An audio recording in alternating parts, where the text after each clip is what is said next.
is fairly intensive, so we've got a fair few slides to get through. So I'm kind of trying to get things moving.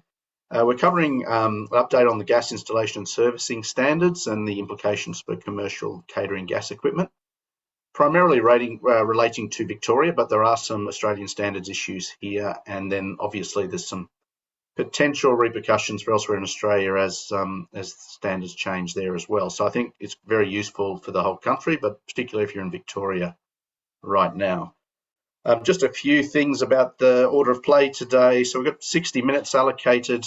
As you will have noticed already, probably there's a pop-up that we are recording this session.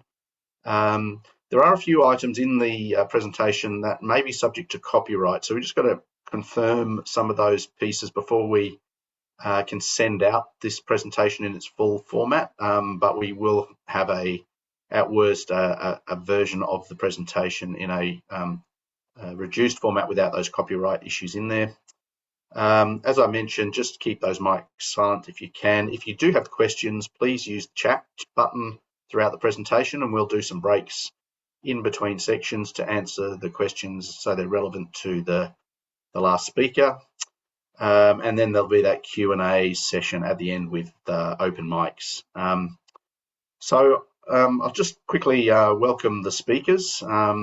So we've got 3 different speakers today, and really pleased to welcome and really privileged to thank actually the participation of the team we've got today. So we've got Paul Makrievsky of Energy Safe Victoria, Matthew Wilson from the Victorian Building Authority, and then Enzo Alfonsetti, who's got multiple hats today, but Chair of Standards Australia Committee and also from Energy Safe Victoria. Some of you will recognise Enzo from some previous NAFIS webinars. So I'll hand over now to Paul, who's going to start us on just the definitions of standard and complex gas installations.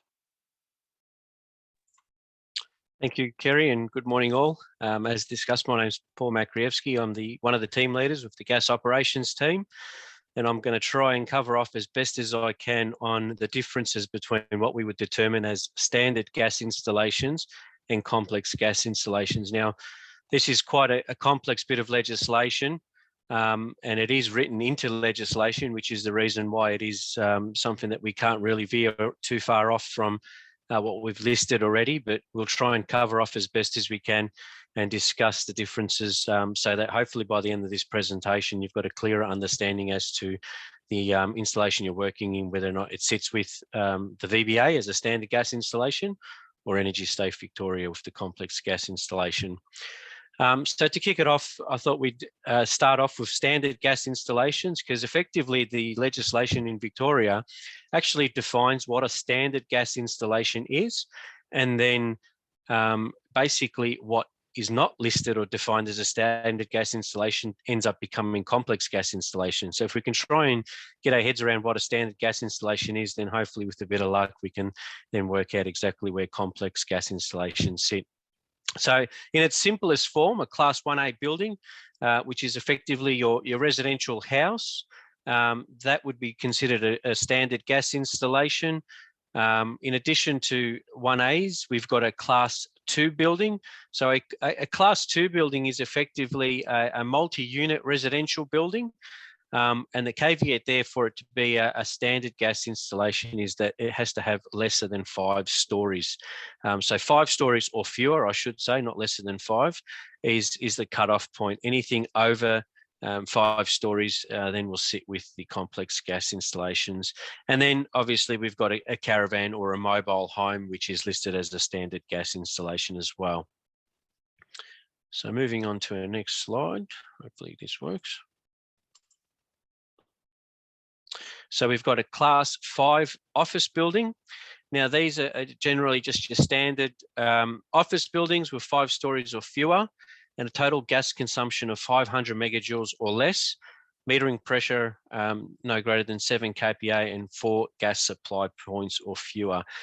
So you might come across scenarios whereby you'd have an office building which may have its own little canteen area or whatnot for the staff. So this would still become a standard gas installation if if it meets within that criteria of being 5 stories or less, having no total gas consumption of 500 megajoules or less, the metering pressure of 7 kPa or less, and 4 gas supply points. And when we refer to gas supply points, I think it's important that I clarify that the gas supply point would be effectively the gas meter outlet in this instance. So if you've got 4 gas supply points, 4 gas meters on that premise, or fewer, then that would be classified as a standard gas installation also, to which a Victorian Building Authority compliance certificate would be issued. Now, the one that might pose the most concern or issues for most of you will be a Class 6 building. So the Class 6 building is a shop or other building used for the sale of goods, and it can include stuff like eating rooms, cafes, restaurants, milk bar or soft drink bar, dining rooms, bars, kiosks. There's a range of buildings that could sit within the Class 6 building classification. So to determine what would be a standard gas installation for this building category, really we're looking at a very similar approach to how the Class 2 was tackled, and that was 5 stories or fewer, total gas consumption of 500 megajoules or less, metering pressure of 7 and under, and 4 gas supply points. So this is really the one where we get probably the most concerns and issues with, and we come across quite frequently where it is quite confusing. So your local fish and chip shop down on the strip down the road would be classified as a 6 most likely. And then what we'd be looking for in that Class 6 is to determine whether or not the total gas consumption within that kitchen would sit with under 500 megajoules. Generally, these shops aren't greater than 5 stories, so we can tick that box off. Metering supply pressure is not generally above 7 unless we've got an LPG supply for that particular shop. And 4 gas supply points is once again not necessarily an issue with your single fronted shops. It can get quite more complex when you start thinking about restaurants. Obviously, restaurants and the like increase in megajoules, and that's where we sort of tick into our complex gas installation. So if we stay with Class 6 buildings at the moment, so same category, you've got your cafes, your restaurants, etc. The real trigger point now for that installation becoming a complex gas installation is where it becomes 6 stories or more above ground. And if it's 5 stories or fewer, the total gas consumption needs to be over 500 megajoules for it to be a complex gas installation, or the metering pressure may be in excess of 7 kPa, or there are 5 gas supply points or more within that premise. So if you come across a restaurant with a large commercial kitchen, well, clearly that would sit within that category because it's triggered the gas consumption rating there of over 500 megajoules.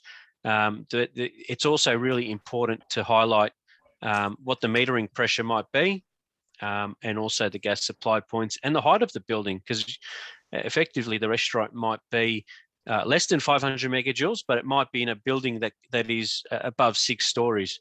So unfortunately, we need to take into consideration all those facets to determine whether or not it sits as a complex gas installation and a standard gas installation.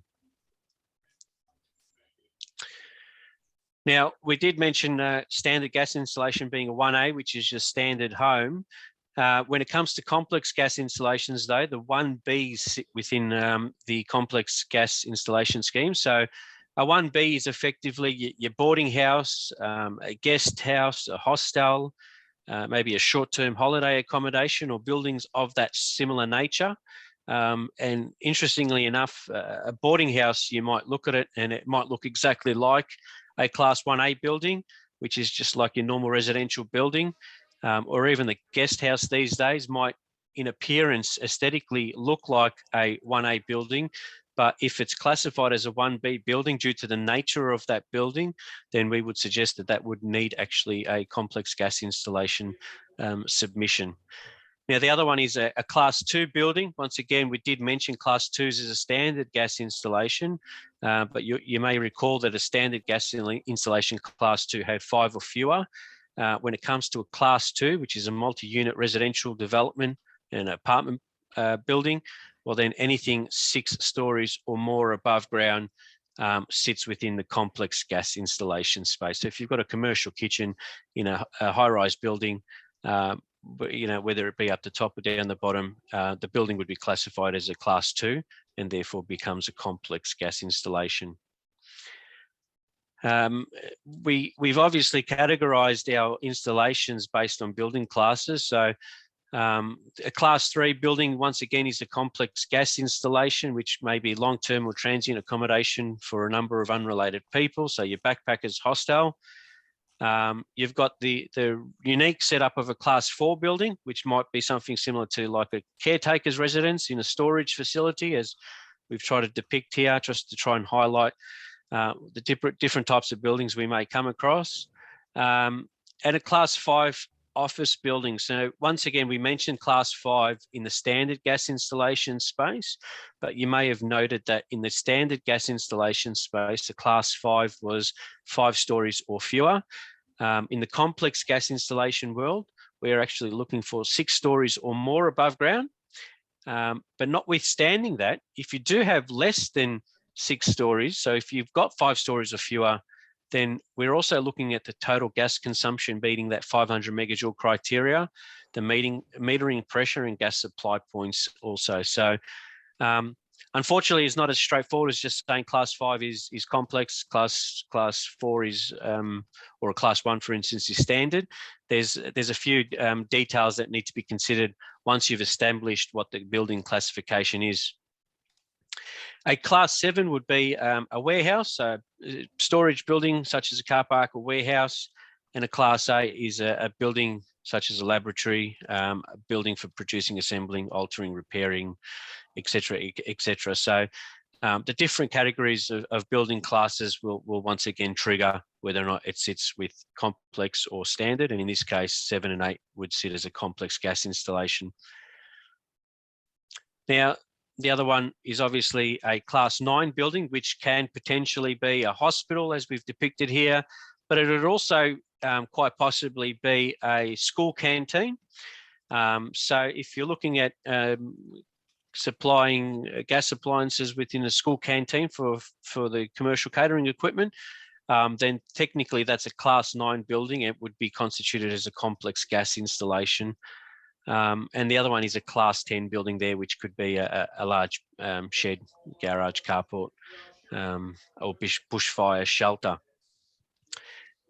So the round up the complex gas installations, we're also seeing a large number of mobile catering vehicles these days, as depicted. So we're getting a large number of installations where we're having commercial catering vehicles within, commercial catering equipment within mobile vehicles, and whether that may be the actual trailers themselves or trucks or anything that's basically mobile that contains gas appliances within it for the purpose of cooking, etc., then that would be considered a mobile catering vehicle and being complex gas installation. We also deal in the marine craft area, so you may have potentially a commercial kitchen within a large marine craft. Any marine craft, for that matter, would become a complex gas installation, and so therefore would sit with Energy Safe Victoria. And lastly, we've got any installation of a Type B appliance, full stop, whether it be residential, industrial, large commercial. The installation of a Type B appliance is deemed complex gas installation. And what we are finding ever increasing these days is the installation of in situ pizza ovens with a type B burner arrangement sitting up there. So the Type B gas fitter would come in and put the submission in for the burner in these ovens, and a lot of them are also multi-purpose or multi-fueled. So they may have a wood fire and also have the gas burner within that Type B appliance. So that's a typical example of what we would see in a Type B appliance in a commercial catering setting would most of the times become something like a pizza oven of that nature. And that was, once again, a complex gas installation. So really, the important part, and if there's anything you're going to take from this presentation this morning, is that there is a difference between standard and complex gas installations. It is quite complex and difficult to navigate through this piece of legislation. And we've tried to categorise it into building classifications to try and simplify so that everyone understands where they sit in terms of which category they need to sit within. So as a result of that, we've developed gas information sheet number 33. Now, this can be found on our Energy Safe Victoria website. So if you were to jump on our website, you'll find that these 5 main categories in the tasks bar. And under technical information, you'll see that the taskbar then opens up to gas installations and approvals, and gas technical information sheets is listed within that link there. So I could highly recommend jumping on the website, trying to navigate through, getting into gas technical information sheets, and you'll find that there's a large number of gas and technical information sheets that are listed there. And gas information sheet number 33 is the sheet that you're really best attuned to finding what the difference is between standard gas installations and complex gas installations. Worst case, if you can't navigate through this, you can always use the top search bar function and just type in information sheet 33, and it tends to show up as one of the first or second search options once you've punched the enter button in. So like I said, if there's anything to be taken out of this presentation, is that we acknowledge it's quite complex to understand, and as a result, we've developed this information sheet here to try and address those issues and concerns and try and help industry to understand whether or not that gas installation is standard or complex. And now it's really time to throw it out to yourself in the audience to address any questions, any concerns around the differences between standard gas installations and complex gas installations, or anything that you may have that you wish to discuss in regards to this first topic this morning.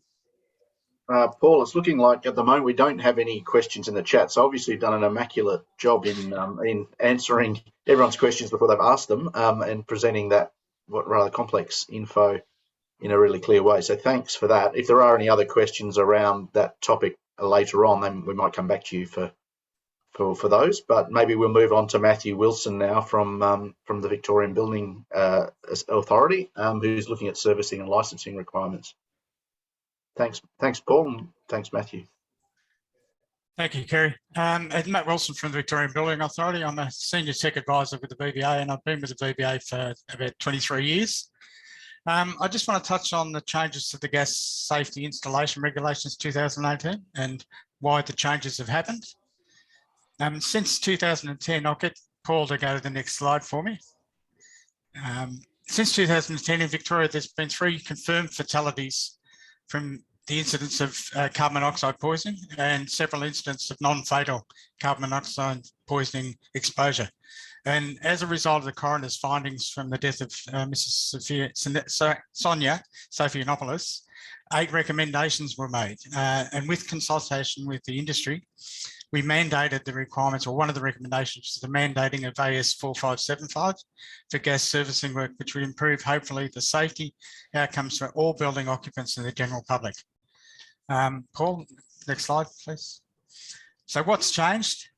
Amendments have been made to the gas safety regulations to mandate AS 4575 for gas servicing work in Victoria, and we have defined terms and requirements for gas fitters that they must now create and lodge a gas servicing report with the Victorian Building Authority on the VBA portal.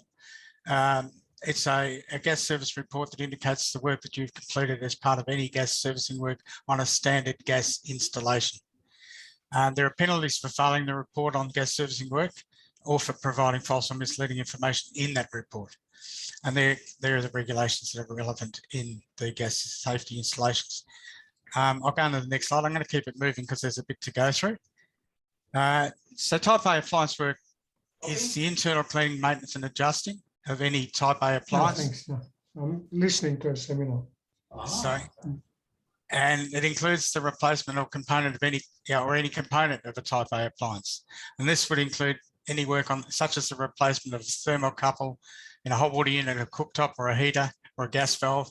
Any of that work would be considered to be gas site appliance service work that would require the submission of a gas service report.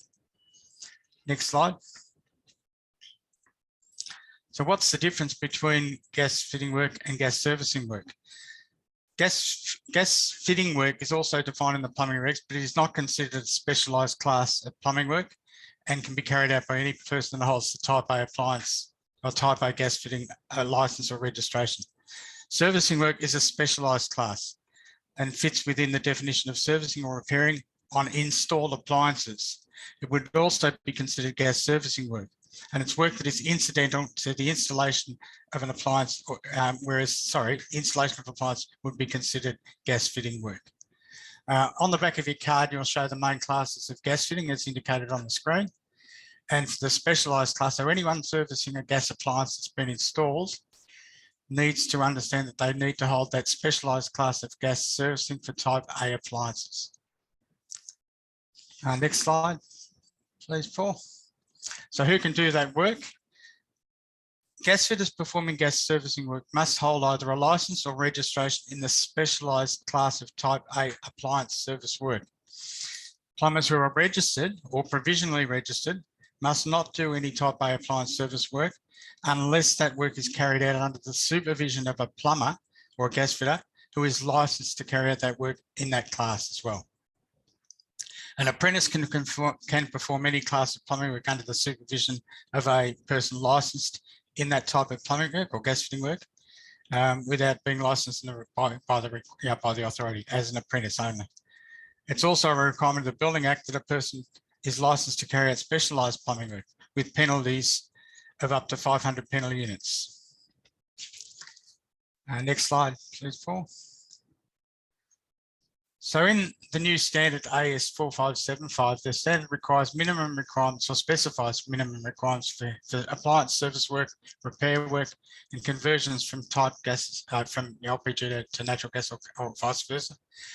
Installations are deemed to include any pipework, appliances, components, flues, air ducts, or any ancillary items that are applicable to the appliance itself. I'll just go on to the next slide, Paul. Some notable requirements of the standard are that you need to conduct preliminary checks for electrical safety, detailed appliance inspections prior to servicing. You must have appropriate tools and equipment to perform the tasks that you're carrying out. You must have the appropriate CO detection equipment and electrical safety testing equipment. Equipment that requires calibration must be calibrated against a reference document or a reference source or documentation.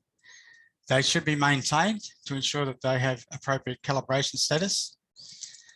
And you must comply with all of the requirements of 4575, including Appendix F. And the standard also contains both normative and informative appendices, which provide guidance on electrical safety testing during type A appliance servicing, with guidance for appliance servicing and smoke and spillage testing. Next slide, please, Paul. So a key component of any 4575 is electrical safety testing. And electrical testing does not fall within the scope, however, within the realms or regulations of plumbing work in Victoria. Earth continuity test is a normative requirement in 4575, but gas fitters should understand that they should not undertake electrical testing unless they are competent to do so. Let's go on to the next slide, please, Paul. Now, Appendix E in 4575 provides a gas appliance servicing checklist that is required to be submitted as part of your reporting process. It's informative, but has been specifically mandated through the changes in the gas installation regulations, and the changes require that the gas fitters submit the checklist to the VPA as part of that gas servicing. One of the questions in the gas servicing checklist requires a gas fitter to confirm the appliance is installed in accordance with AS/NZS 5601 as a standard gas installation. And gas fitters performing gas service work should be aware that the applicable standard for an installation is the standard that was adopted at the time of the installation, and that the requirements of the current standard do not apply retrospectively. In Victoria, AS-NZS 5601 was adopted on the 31st of March 2014. Among other things, that standard introduced significant changes to the way that the gas appliance ventilation is calculated in buildings that have been built or altered since that date. So gas fitters will need to confirm what standard applies to the installation when assessing its compliance with the current version of 5601. Next slide, Paul. So now I just want to touch on the gas servicing record portal that the VVA have on our website. The portal's been developed and can be accessed on site from a computer, a laptop, or your smartphone or a tablet. It is a mandatory reporting process and information can be entered from site in real time. The portal also provides for an email copy after the completion of the gas servicing and lodgement to be automatically sent to you as the lodgement applicant, but also to the person for whom the work was carried out. Next slide, please, Paul. So there's 7 main fields and some subfields in the gas servicing record. This can vary depending on the number of appliances that you are entering. One mandatory component of the form is the requirement to provide a complete copy of the AS 4575 Appendix E service checklist. This can be completed through the portal, or if you choose to use your own version of a servicing report, this can be lodged and attached to the portal entry through a VVA email address, which is gasservicing@vva.vic.gov.au. So what that means is that you can use the Type A or the Appendix C gas servicing report that's attached to the standard, or you may choose to use your own detailed reports that you currently own or currently provide to your clients. So as it says on the slide, if you're using your own version of the Appendix C, it must contain all of the required Appendix C appliance servicing information. Next slide, please, Paul. So the portal can be accessed through the VVA website without a login.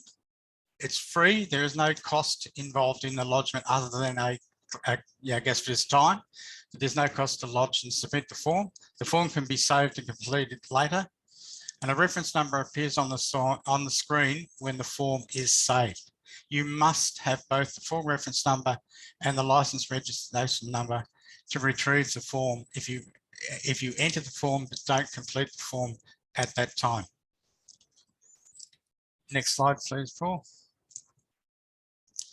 So when completing a GSR or a gas safety record, if any negative pressure has been identified, you must tick yes on the portal and provide the occupant with a copy of the ESV VVA negative pressure letter. Now, it's probably not relevant so much to commercial catering equipment in relation to the negative pressure that we talk about we're talking about mainly related to open flue gas appliances. But if CO is detected and you cannot make the appliance safe for any reason, you must notify Energy Safe Victoria on the 1800 number, option 5.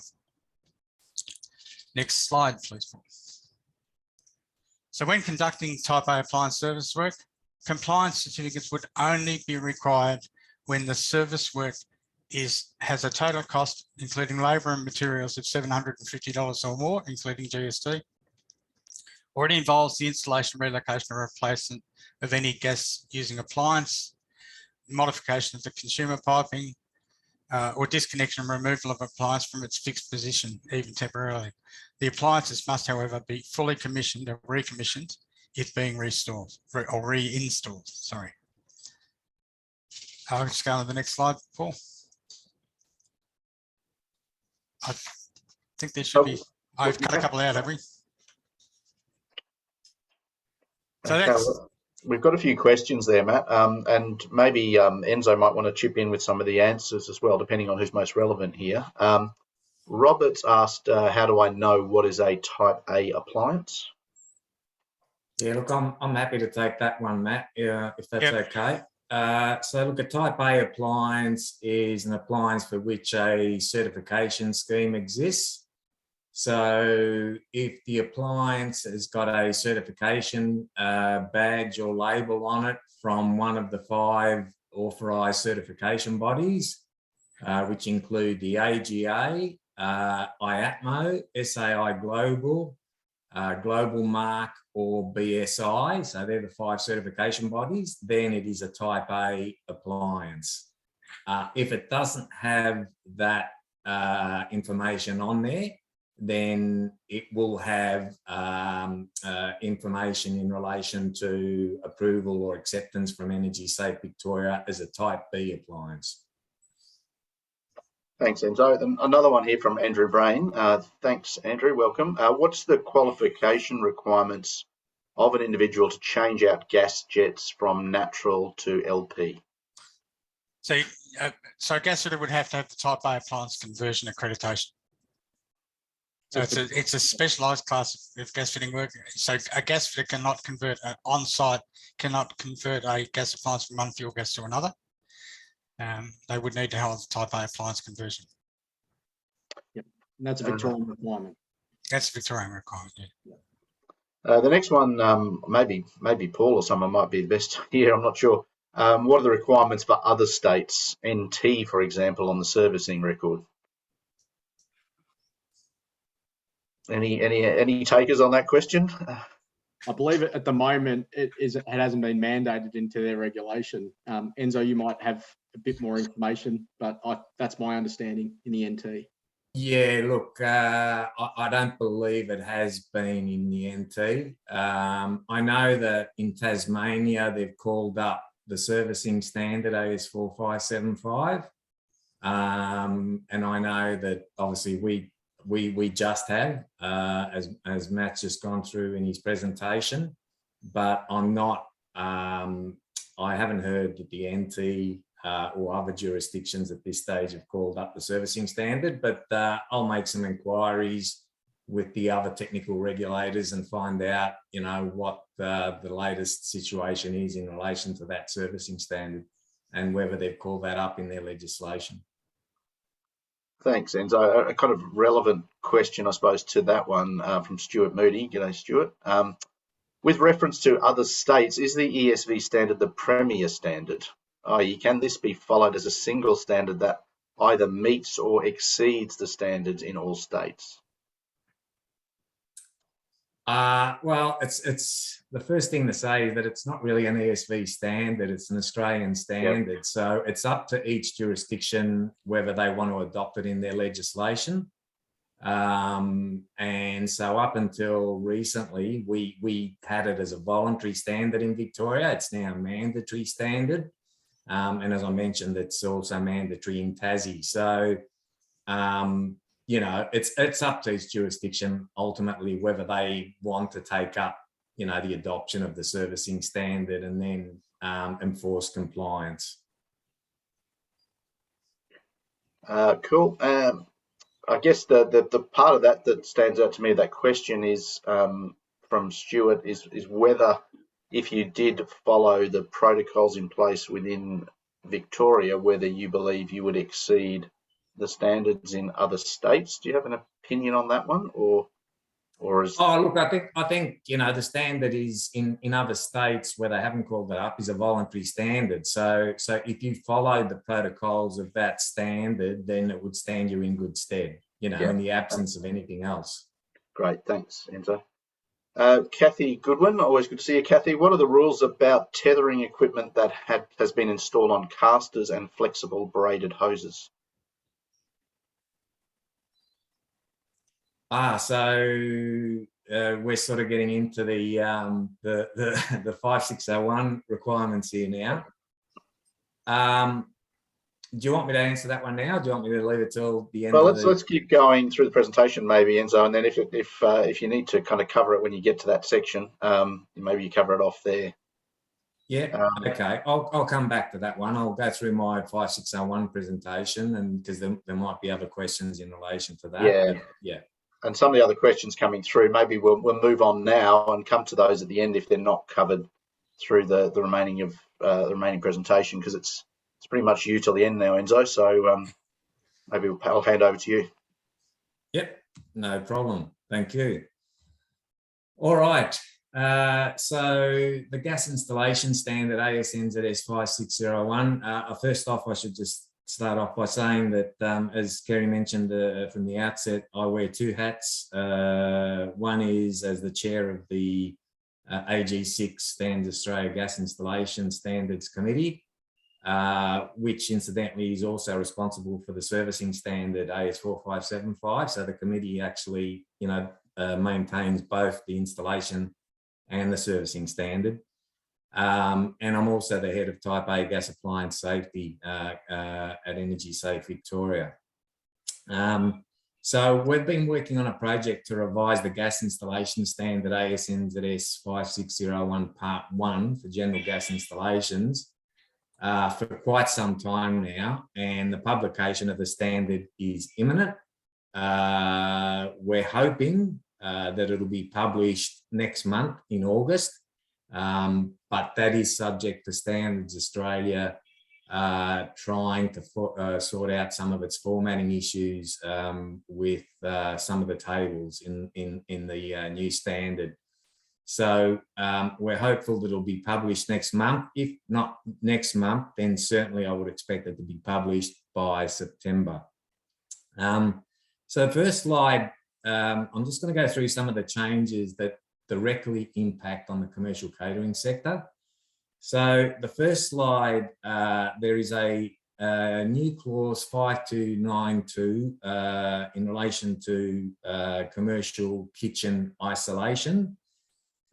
So it will now require where more than one commercial catering appliance is to be installed in a kitchen, either of the following is to apply. A single quarter turn manual shut-off valve shall be installed to isolate all appliances, and the manual shut-off valve shall be readily accessible and clearly identified. Or secondly, a readily accessible emergency stop button, which is clearly identified by a sign, shall be connected to an electrically operated valve with a key-operated reset function to ensure no gas flows to the installation after restoration of power following a power failure. Next slide, please. There are now specific requirements for the connection of freestanding commercial catering equipment using a hose assembly. So clause 610.27 now requires the hose assembly to hang in a U shape. Hose assemblies are required to be either class B or D, and means to prevent damage to the hose assembly will now also be required. ESV sees a high level of non-compliance in this area, which initiated a change to the gas installation standard, and in the future we'll be looking to include this issue in our zero tolerance policy. Next slide, please. So there are now new requirements that have been introduced for freestanding commercial catering equipment with under equipment connection.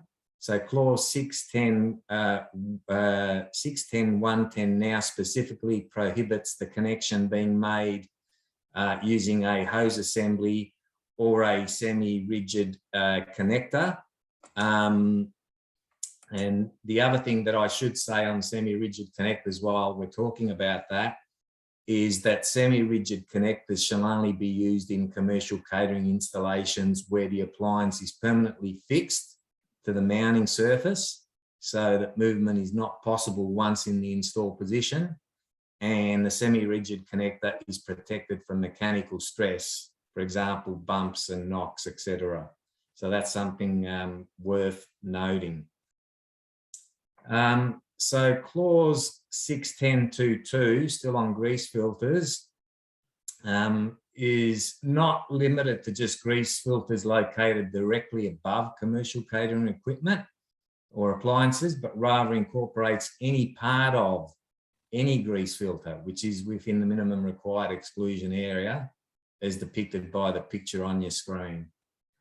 So a reminder that this clause forms part of ESV's zero tolerance policy when inspecting or approving kitchen installations.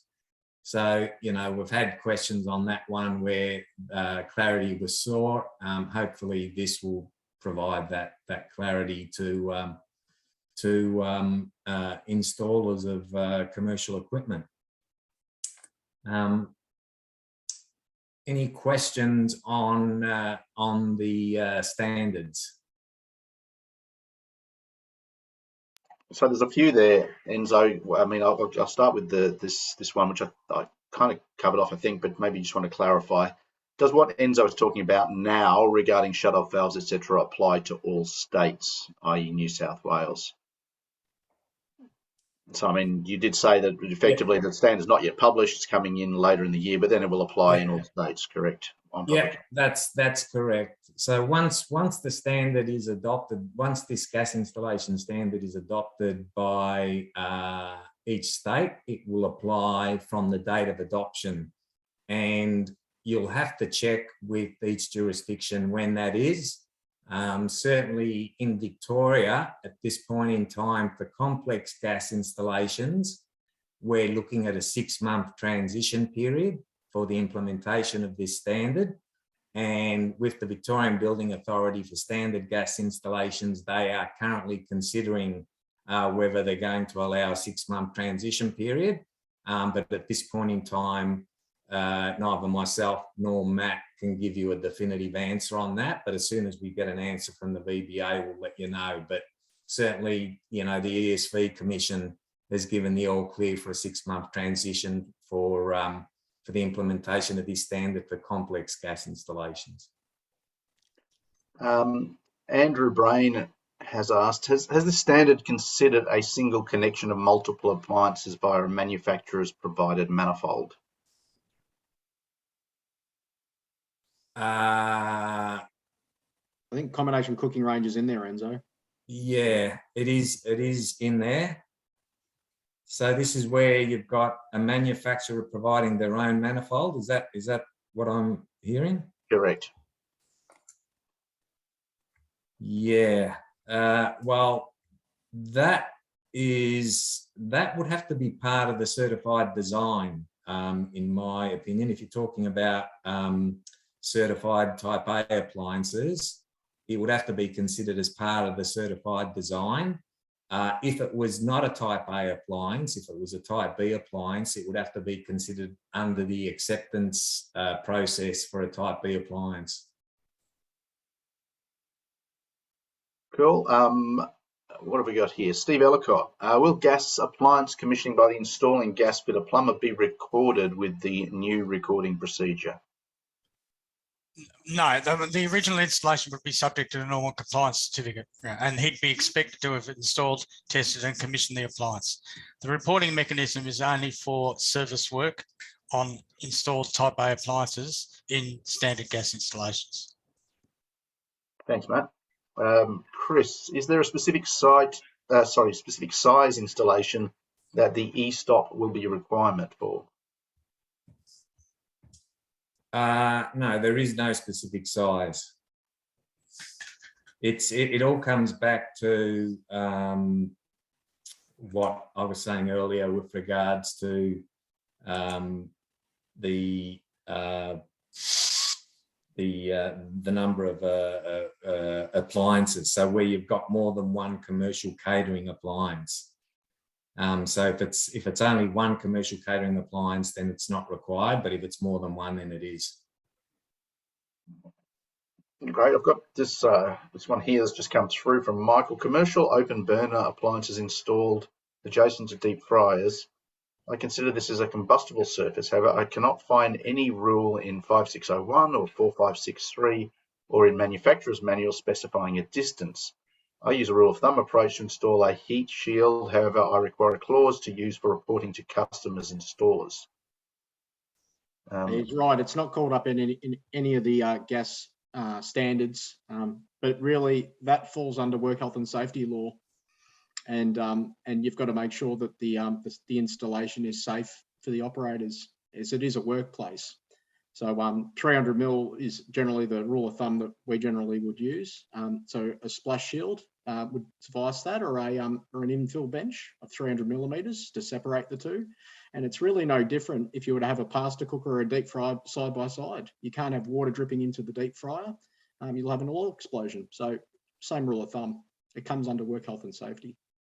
It is an interesting one because, yeah, we have had that question put to the committee before, and there was discussion around having to introduce perhaps heat shields that sort of protrude up above the appliance. But then the concern there was that, chefs, for example, if they had pots with water and they swing around and hit the heat shield, and that creates further potential dangerous situations where you've got then, someone having, say, water or soup or whatever it might be in a pot, they inadvertently hit the heat shield, and then that creates a safety hazard. So, yeah, I concur with what Paul just said there. Great. You might want to keep moving now, Enzo. Time's sort of getting away from us. We've got a few more questions we might wrap up with at the end. No worries. All right. Next slide then, please, Paul. So just a couple of slides just to explain the difference between open fluid appliances and other types of appliances. Now, this depiction is on our website, and it's not a commercial catering appliance, as you can see. It's a space heater, but the concept is the same, right? So on the left-hand side, we've got an open fluid heater. On the right-hand side, we've got a room sealed heater. The difference between the two is that an open fluid heater takes its air for combustion, as you can see on the left-hand side there, from the living space or from the building. Whereas a room sealed heater, as you can see from the depiction on the right, takes its air for combustion from outside the building through the flue terminal. The main point of difference with that is that if you've got an open fluid appliance, in other words, an appliance like the one on the left, and you've got inadequate ventilation in your commercial kitchen, and in particular, you've got extraction systems, there is the potential that you can create a negative pressure, and that can draw products of combustion back into the kitchen area. So that's something that you need to be mindful of. You need to be mindful that if you do have an open fluid appliance in a commercial kitchen, that you do have adequate make-up air and ventilation for your extraction system so that it doesn't adversely affect the operation of your open fluid appliance. I've also, I haven't shown in the graphic there, but obviously made reference to flueless appliances because the majority of commercial catering equipment are flueless appliances. In other words, they don't have a flue at all. So they've got a flue way, which is actually just a point in the appliance where combustion products discharge, and you normally have an exhaust canopy over the top of that anyway. Next slide, please, Paul. So with regards to open fluid appliances, we do have an information sheet number 38, which talks about, and this is for gas fitters to do, for gas fitters to check for spillage of combustion products, especially under those negative pressure conditions that I just spoke about. So that information can be found on our website under our technical information tab, under gas technical information sheets, and it's information sheet 38. Next slide, please, Paul.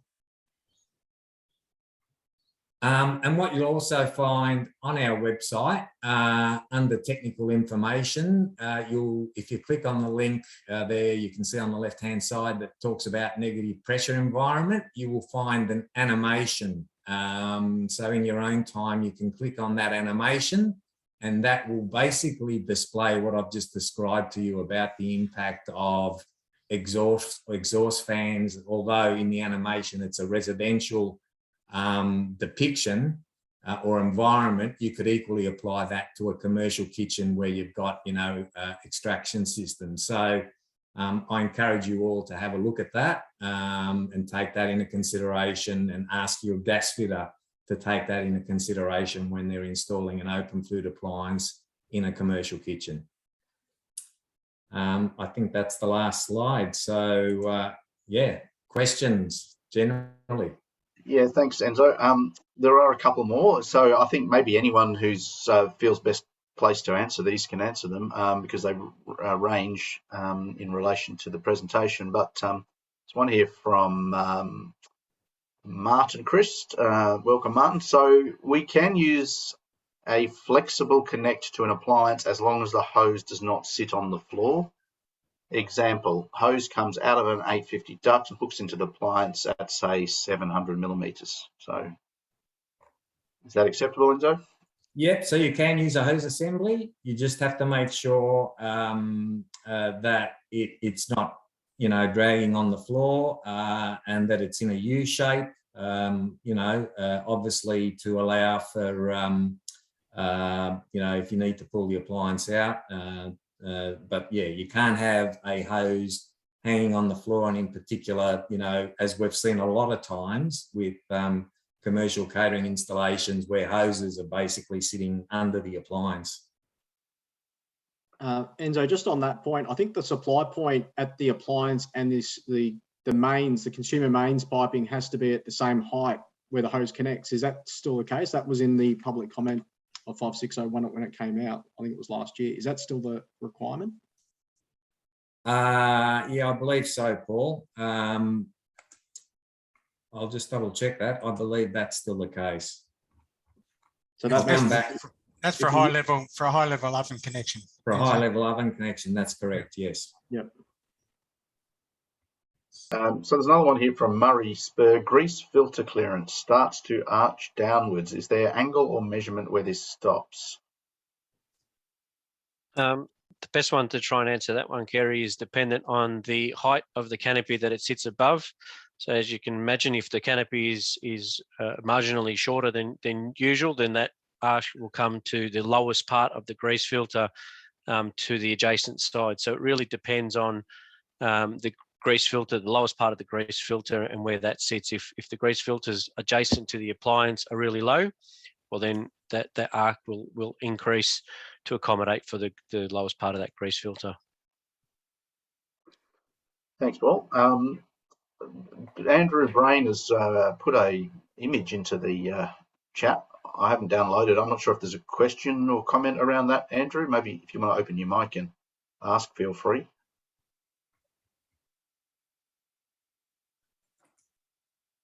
You there, Andrew? No? Yes, thanks, Kerry. I just had to find the on button. That's right. Yeah, that's just a photograph of an installation where there's a couple of little 1/8 screws into the floor holding a clamp, and I was wondering what the panel's impression of that would be. Paul, are you able to open that image, because you're the one sharing the screen at the moment? I'm not sure if you can, within the chat, you can see that. There we go. Yeah, just a photograph we took from a project that I don't think is necessarily acceptable. Wanted to know an opinion from the experts. So I suppose the idea behind that restraining chain is to prevent the apprentice or whoever it might be that is working within that kitchen, prevent them from pulling that appliance all the way out and imposing a real issue with the hose itself, to the point where you're potentially kinking the hose as a result of the appliance being able to roll out. So that the restraint is there to prevent that appliance from being pulled out to the extent where it will impact negatively on the hose assembly. I think ultimately it does look, I mean, it's hard to tell from the photo whether or not it would suffice, but I think that the proof would be in the pudding. Is if you're on site and you're pulling that appliance back, and you can see that you're effectively pulling that, whatever it might be, vinyl flooring or whatever is underneath it, and you can see that it's not really doing its job, then I think from a practicality sense, we'd suggest it's not appropriate. But if we do the test, a test on site, the physical test, and it appears that it is, preventing that appliance from being pulled out more than what it needs to be, I can't see how it would pose too much of an issue. It really depends on how it's anchored. It's a bit hard to tell. Yeah, it's got 4 screws in the floor. Would that be your recommendation, to make an attempt to try and roll that out? Because it is a mobile fryer, and it's got a flexible gas connection to it. Yeah, I'd be curious to see how those 4 screws are fastened. I mean, I'm assuming that's a concrete subfloor there. So how long are the screws and what kind of plugs, etc., would be holding that bracket in, and the level of force that would be required to pull those screws out. Now, I mean, usually if you're pulling an appliance out, you're going to stop at one point, go, hang on a sec, something's holding it back, and you'd stop from pulling it out any further and preventing strain on that hose. I noticed in your diagrams, you've got chains and fairly heavy duty restraints on the wall. Our diagram would be a typical example of what we would expect. I don't recall or know if the new 5601 has a location of where that restraint must be. That's probably something for Enzo to comment, or one of the guys from the 5601 committee to comment. But provided that restraint prevents that hose from being subject to that strain, then I think effectively it's doing its role as a part of the requirements of 5601. Yeah. Well, the VVA would, I mean, it's a commercial kitchen, so it's not ours anyway, but we would say that the fixing has to be fit for its intended purpose. Yeah, I'll just note David Crew's got his hand up. So, David. Thanks, Enzo. Just in regards to, and I'll introduce myself, my name's David Crew from Energy Safe Victoria. Just in regards to the picture on the screen at the moment, if you're using a limited flex connection, we would consider that not acceptable, because the intent behind the new clause in the standard is that the appliance cannot move at all. So limited flex connections are certified to a lesser movement rating than hose assemblies. And the intent behind the clause in the new standard will be that if you're using a limited flex connector or a hose that has been approved as a limited flex connector, the appliance cannot move at all. So it has to be anchored in position and not able to move. In regards to the picture on the screen, if you're using a hose assembly and the hose in the picture is obviously being installed non-compliant to the new standard, I can't see why we would not accept this type of anchor, as long as the installation or the hose does not extend to more than 80% of its length, if that makes sense. So as long as that restraint holds it back to 80% of its full strain, if I can call it that, it possibly could be compliant. But as Paul has alluded to, 9 times out of 10, we would see a more heavy duty restraint than that, and it would be connected to the rear of the appliance and to the wall, not the floor. Thanks, Enzo. No worries, David. And further to that, in terms of what Paul was saying before regarding the securing of the restraining means, that the new standard just says that the restraining means shall be strong enough to restrain the appliance according to the means used to move it.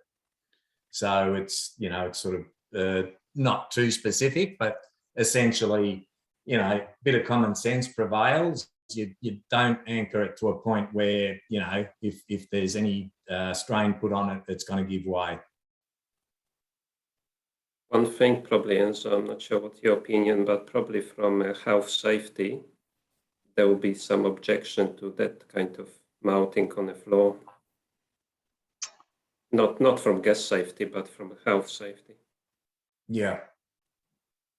All right, I think we've pretty much covered the questions. There is one sort of overarching question there, which is around, you know, the national picture here. I mean, I think one of Matt's slides pointed out really why the point of this presentation to me, which is effectively, you know, that we're talking about a very serious issue that around the safety of gas appliances. If not regulated properly, there is the risk of death, there's the risk of serious injury. So what we've done as a presentation here is focus on Victoria, because they have very proactively addressed some of these issues and tried to update their standards and protocols around these in various areas. And we believe that there's a high likelihood that other states and territories of Australia will follow suit in the near future because of those risks. I mean, those risks are evident everywhere. So whilst every state has different standards and requirements here, you know, we believe that this is a very good example of where the future may head. So with that in light, I really want to thank Paul, Matt, and Enzo for the insightful presentation today.